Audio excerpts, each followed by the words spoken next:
8 sensors. This one, front sensor, 4 pieces front sensor. This one, 4 pieces back sensors. And then you will see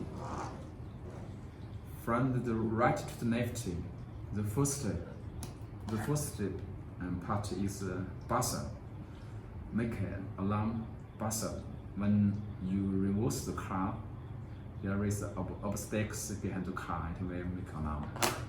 And this is front camera.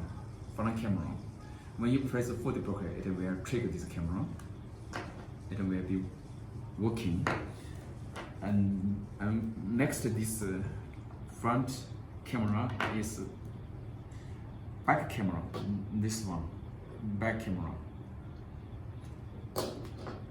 And this one is the main cables. The first cable is ground wire, and the next is the back wire, reverse wire, connecting it to the reverse bubble.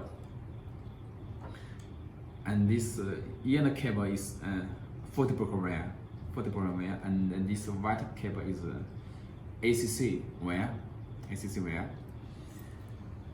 And this is for the brake, and this is reverse wire, and this is mirror.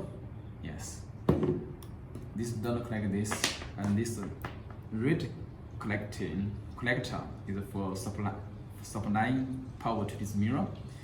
The front sensor, camera sensor, and the signal will be up to this mirror.